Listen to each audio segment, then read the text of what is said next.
Salut tout le monde, aujourd'hui je crois qu'il est plus que grand temps de reprendre la rétrospective What a Cartoon.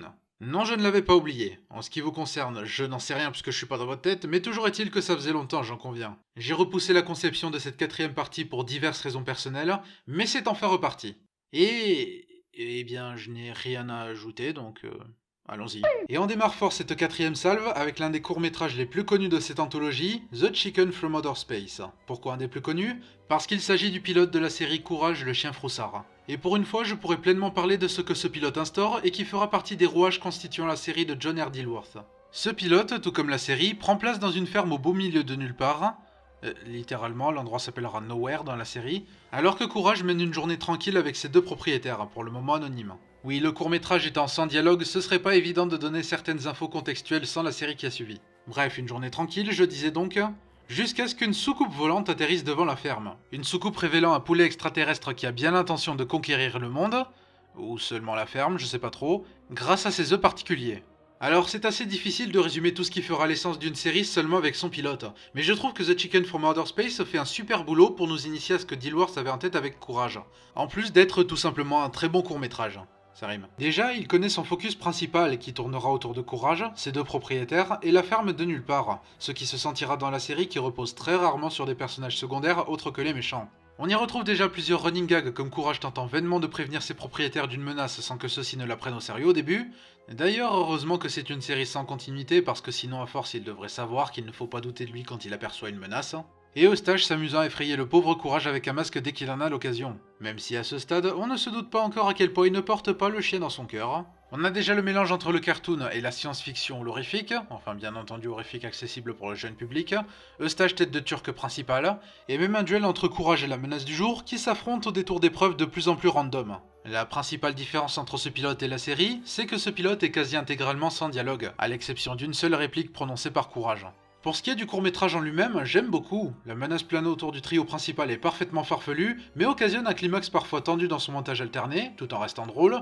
L'esthétique volontairement vieillotte est sympa, le décor vide apporte un certain bonus à l'ambiance, je trouve, et on y retrouve déjà une bonne partie de ce qui fait de Courage, Courage. Bien sûr, la série permettra à Dilworth de tester des concepts plus ambitieux et à s'essayer à plus de profondeur bien négociée, mais ce pilote est un très bon moyen d'instaurer le gros du truc. On y trouve déjà ce qui fait l'essence du personnage éponyme, et le fait qu'il n'ait pas volé son nom contrairement à ce que son statut de chien froussard voudrait nous faire croire. Il a peut-être peur d'énormément de choses, mais il trouve toujours la détermination de surmonter ses craintes pour sauver ses propriétaires coûte que coûte, quand bien même l'un d'eux est une vraie enflure envers lui. Mais bon, en général, il est victime du karma, alors bon. Du coup, déjà on a un aperçu de ce qui rend son personnage si attachant, et une importante raison de mon amour pour la série qui en a découlé.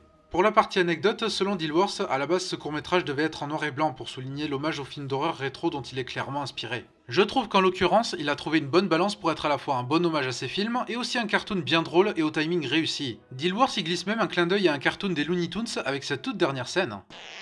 This shouldn't happen to a dog. Ouch! This shouldn't even happen to a dog.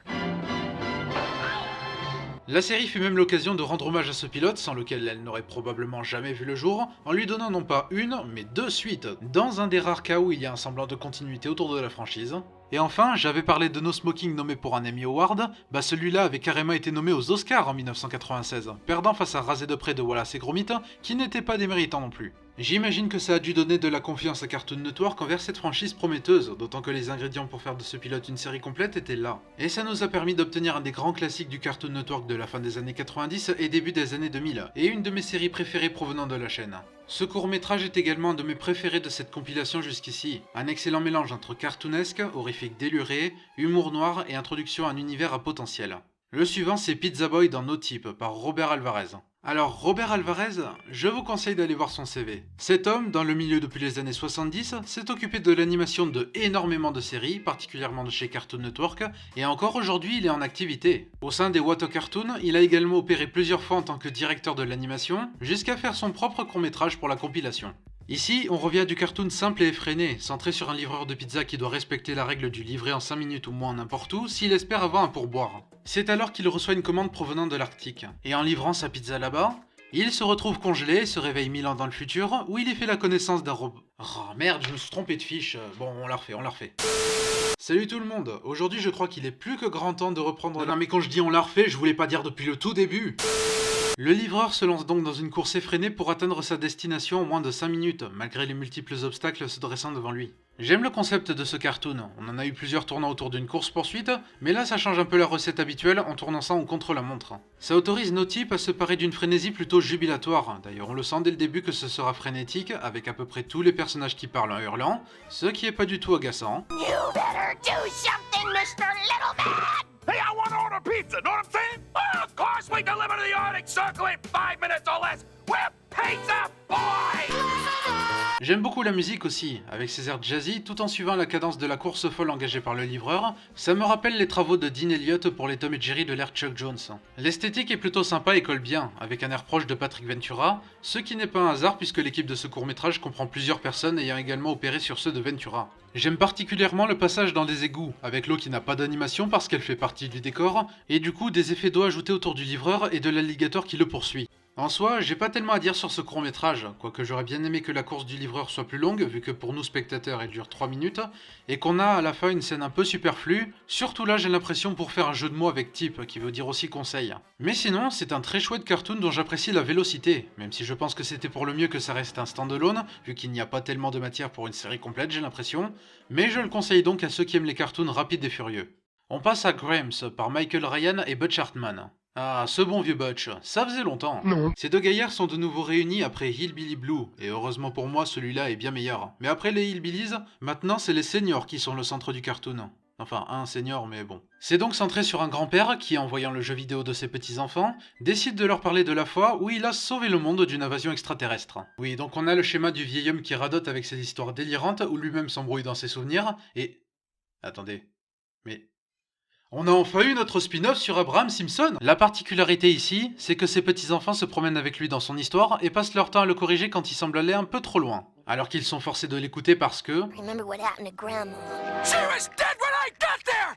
Attends, quoi? Alors, j'ai pas passé un mauvais moment devant ce court-métrage. Le concept est plutôt sympa, mal exploité ça aurait pu servir d'excuse pour quelque chose de vraiment paresseux où l'on grille tous les gags 10 km à l'avance, mais en l'occurrence, il y a des bonnes trouvailles. J'aime tout particulièrement le coup du président qui est une femme dans les souvenirs du vieux, alors qu'il n'y a jamais eu de femme présidente, mais il souhaite garder ce souvenir quand même. Bref, c'est prétexte à toutes les fantaisies, autant en ce qui concerne l'histoire en elle-même que la manière dont elle est racontée par le grand-père, et ça a son petit lot d'idées amusantes, quand bien même parfois téléphonées. Esthétiquement, c'est très similaire à Hillbilly Blue, on sent bien que c'est la même équipe en charge, rien de particulièrement transcendant de ce point de vue j'ai l'impression, mais ça passe. En fait, ça résume bien le cartoon selon moi, rien de particulièrement transcendant, mais ça passe. C'est pas un cartoon qui brille par ses personnages ou son style, mais qui assure une addition plutôt correcte au programme. Je suppose que si c'était devenu une série, ça aurait été centré sur diverses histoires farfelues plus ou moins véridiques racontées par le grand-père, avec les mêmes ressorts comiques, donc encore une fois, c'était sans doute sage que ça reste un stand-alone. Quoique, j'aurais aimé voir illustrer son histoire sur la fois où il est allé à Morganville avec un oignon à la ceinture et... Ah, je suis encore trompé de fiche. Is he? Nah. I just turned down his oxygen. Attends, quoi? Cartoon suivant, le retour du laboratoire de Dexter avec The Big Sister, toujours par Gandhi Tartakovsky évidemment. Le premier court-métrage sur le laboratoire de Dexter faisait bien son job pour nous montrer comment fonctionnent les personnages, donc celui-là se permet de déployer une intrigue un peu plus ambitieuse. Dans The Big Sister, Dexter prépare des cookies agrémentés d'une formule spéciale dans le cadre de tests avec ses rats de laboratoire. Sauf que Didi, évidemment, ne résiste pas à l'envie d'en manger un, et celui qu'elle mange la transforme en géante, alors qu'elle terrorise la ville en conséquence. Ce que j'aime avec ce concept, c'est que Didi est un excellent choix de personnage pour en être le centre. Concrètement, elle est trop innocente pour causer des dommages volontaires, mais elle prend tout ça comme un jeu et s'amuse avec les citoyens comme avec des poupées. Il y a quelque chose de tellement anticlimax dans cette idée de Didi géante que ça rend la chose vraiment drôle. D'ailleurs, anticlimax, ça résume bien toute la partie où Dexter essaie de l'arrêter alors qu'il dirige un robot mecha afin d'avoir un adversaire à sa taille. Ça semble d'ailleurs partir en hommage aux animés japonais de ce genre, avec les plans où Dexter se prépare à utiliser son mecha, avec en bonus le shot habituel du mecha en contre-plongée sous un soleil étincelant. Et du coup, quand on pense duel entre deux géants, on pense tout de suite à quelque chose d'épique, de trépidant. Sauf que là, tout est désamorcé par l'innocence de Didi qui joue avec Dexter à C'est toi le chat par exemple. Et même avec ça, elle arrive pourtant à battre Dexter qui n'a même pas l'occasion d'en placer une. C'est malin et drôle, ça détourne un cadre servi sur un plateau d'argent et quelque part ça montre l'innocence de Didi sous un angle destructeur. Donc oui, elle est particulièrement drôle dans celui-là. J'aime le côté paradoxal dans la mesure où j'ai l'impression qu'ils ont très bien utilisé ce concept alors que sur le papier, il peut annoncer quelque chose d'épique, ce que le résultat final n'est pas du tout. Et ça aide la comédie se dégageant de The Big Sister. Je ne sais pas si je l'ai préféré au premier qui était plus simple dans sa façon d'exécuter son idée, mais qui faisait une bonne porte d'entrée pour les personnages et leur univers, mais il est très efficace également.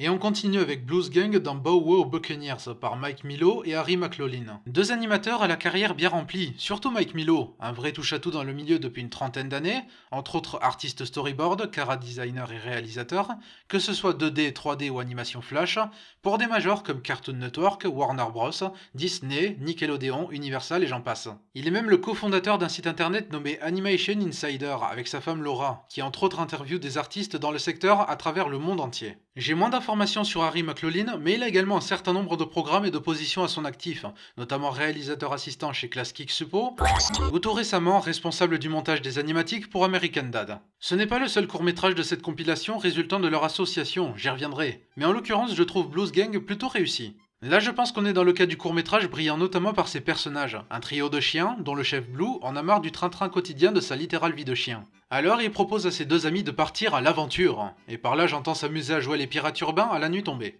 J'aime l'idée se prêtant à l'éloge du pouvoir de l'imagination et les péripéties de ce trio alors qu'ils tentent de participer à des activités de vrais pirates. Ce que je trouve notamment amusant, c'est qu'ils font ça pour changer la routine de la vie quotidienne d'un chien, pour au final faire des choses typiques d'un chien de cartoon, mais détournées façon pirate.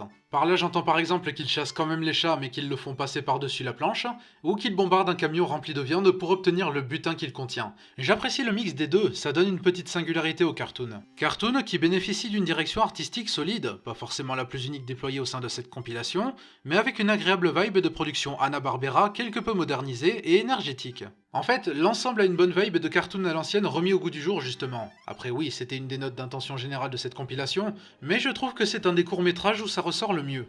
Et comme je l'ai dit, j'aime beaucoup les trois personnages principaux et leur alchimie en tant que groupe qui cherche à vivre des histoires particulières ou simplement s'amuser. J'aime le fait qu'ils soient constamment optimistes en toute situation, même en cas de danger, et qu'ils dénichent toujours des trouvailles pour atteindre leur but ou se sortir d'une impasse. Je sais pas, je trouve qu'ils ont une dynamique vraiment feel good, et ça rappelle bien qu'un cartoon peut avoir les idées les plus drôles du monde, c'est toujours un grand plus d'offrir des bons personnages avec. En termes de pilote, j'imagine que la série qui aurait pu en découler aurait vu le trio s'inventer diverses autres aventures imaginatives pour trancher avec leur train-train quotidien chaque soir. D'ailleurs celui-là se termine avec Blue disant aux autres qu'ils devraient se refaire ça le lendemain soir. En gros, un petit côté Minus et Cortex, enfin la quête de domination mondiale en moins. Et ça aurait pu marcher, à condition de pimenter suffisamment les choses pour que ce ne soit pas trop répétitif. Mais ça marche très bien en standalone aussi, donc même si c'est un peu dommage de ne pas en avoir eu plus, ça reste une nouvelle belle pièce de cette compilation. I'm a seafaring cutthroat pirate. Arr! Quiet out there, Blue.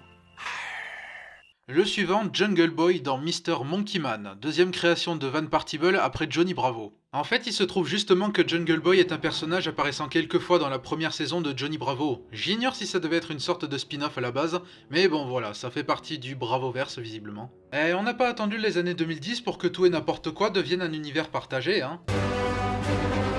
Deep in the darkest jungles of Africa. No, deeper. Deeper. Still deeper. Oh tiens, Maurice Lamarche. Ah, j'ai totalement reconnu la voix de Cortex là. The same thing we do every night, Pinky. Try to take over the world. Bref, Jungle Boy est donc un petit garçon vivant dans la jungle africaine. Non. Et un véritable héros doublé d'une idole pour les animaux locaux. Ce qui n'est pas du goût du roi singe Raymond qui cherche à ruiner sa réputation. Je sais pas ce qu'a Van Partible avec les singes, mais bon. On sent que ça semble être une production pensée différemment que Johnny Bravo, déjà dans l'animation nettement plus fluide que celle volontairement limitée dans le in-between du cartoon précédent de Partible. Après, niveau design général, on reste en terrain connu, et on retrouve à nouveau des animaux anthropomorphes, même s'il n'y en avait qu'un seul dans le court-métrage sur Johnny Bravo.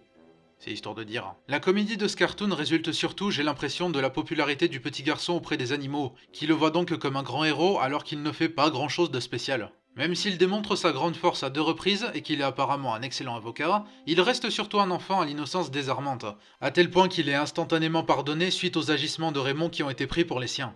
En fait, du coup, c'est plutôt les réactions que Jungle Boy génère auprès des animaux que le personnage lui-même, qui est la source de l'humour et des péripéties en l'occurrence. Le personnage lui-même est au final assez passif. Par exemple, Raymond est démasqué parce qu'il est victime de ses propres conneries, plutôt qu'à cause de la moindre intervention de l'enfant, autre que juste être là. Et bizarrement, ce côté passif rend la chose assez drôle, ça évite une sorte de redondance avec les super nanas par exemple, dans le côté mignon mais costaud. Mais après, ça se fait un peu aux dépens du personnage en question.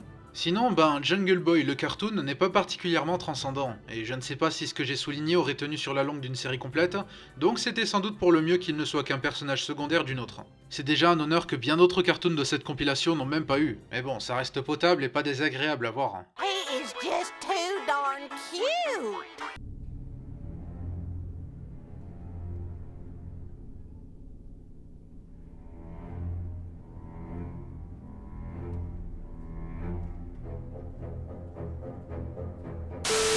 Ensuite, nous avons Godfrey Ezek dans Lost Control par Jason Butler Roth et Zach Moncrief.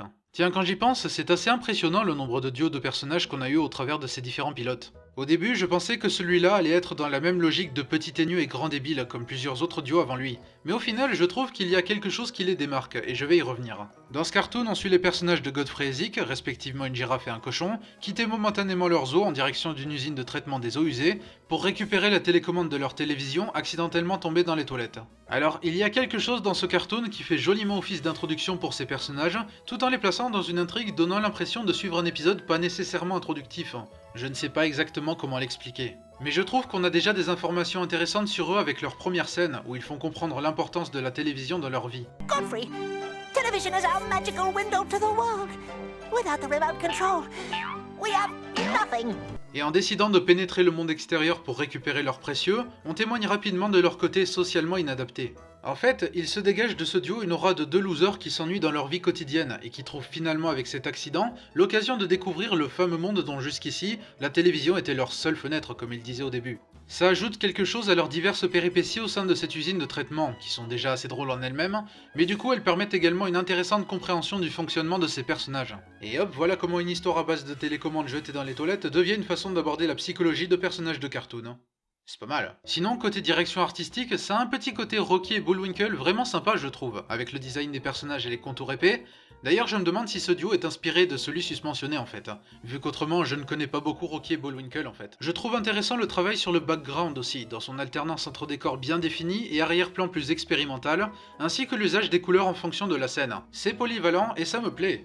Quant à l'humour, évidemment c'est personnel donc à chacun de voir, mais c'est du bon niveau je trouve, et plus raffiné que ce à quoi on pourrait s'attendre avec le synopsis. Il y a des gags plutôt subtils de temps en temps, et l'interaction entre ce duo et les situations dans lesquelles ils se retrouvent ajoute un plus à la comédie.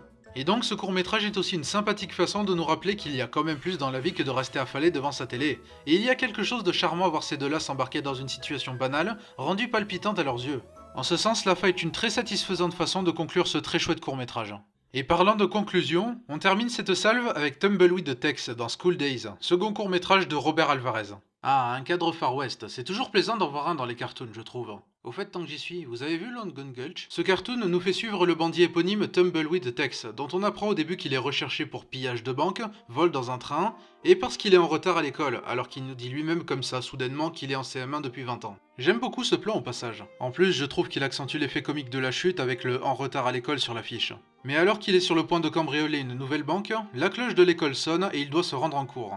Alors, je ne suis pas créateur de cartoon et je ne prétends pas donner des leçons, mais perso, je trouve que ça aurait été encore plus drôle qu'on ne sache qu'à partir de cette scène que le bandit est encore en CM1. Genre commencer directement avec le personnage se rendant à la banque, ou alors en laissant la scène avec l'avis de recherche, sans texte nous annonçant qu'il est encore en école primaire, même peut-être en laissant le « en retard à l'école » comme indice. De cette façon, je trouve que la chute avec le bandit devant se rendre à l'école au moment de la sonnerie aurait été efficace, mais bon, moi ce que j'en dis... Le reste du cartoon suit donc une intrigue classique de personnage cancre d'école pas très bien vu de son enseignante, et surtout en rivalité avec le chouchou de la maîtresse, le twist principal étant que le cancre en question est un bandit adulte, et qu'il n'arrive pas à tenir tête à l'autre peste, dans cette classe où il n'y a visiblement que 2 élèves. Honnêtement, je pense que c'est le court-métrage que j'ai le moins aimé de cette sélection, avec Mr. Monkeyman, probablement parce que, justement, le schéma que j'ai mentionné ne me passionne pas outre mesure. Même en essayant de pimenter les choses en mettant ce bandit dans le rôle du cancre de la classe, je trouve que les gags n'en sont pas plus inspirés pour autant, ce qui ne serait pas un problème si leur exécution était drôle, mais me concernant, c'est variable. Je trouve notamment la partie finale un peu trop longue pour son propre bien, ce qui est d'autant plus embêtant quand elle est prévisible, même si bon, le fait que Tex ait besoin de tricher pour répondre à la partie non du questionnaire me fait rire. Et puis on a quand même le gag final le plus téléphoné du monde, et j'avoue que ça donne l'impression que ça n'en valait pas tellement la chandelle au final. Après, le paradoxe entre les réactions du bandit qui tente de rester menaçant et la situation dans laquelle il se trouve occasionne aussi les meilleurs morceaux comiques du cartoon.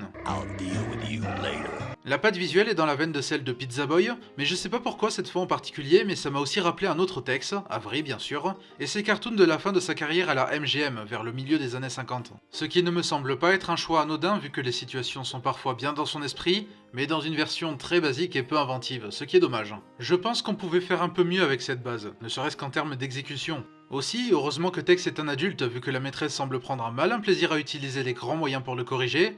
Je me demande si elle en aurait fait autant vers un gosse. Après, je dis que Tex est le cancre de cette école, mais peut-être que c'est ce système d'éducation qui n'est pas adapté pour lui. Pensez-y. Bref, pour rester dans le thème, je dirais que ça vaut 11 sur 20, peut-être 12. Ce qui est bien, mais pas top. Hot dog ate my homework. Oh, please, not that excuse again. Honest, it's true. Here, look, I'll show you. See, I told you. Et c'est la fin de cette 4ème salve. Globalement, elle avait ses quelques bas, et encore loin d'être honteux, et plusieurs hauts bien plaisants à découvrir. Elle a permis la consécration du laboratoire de Dexter pour que ça devienne sa propre série complète, elle a introduit une autre franchise à succès de la chaîne, et elle disposait de quelques autres productions qui semblaient prometteuses, tout en ne renonçant pas à sa faculté de variété, tant dans les styles que dans la conception de personnages hauts en couleur.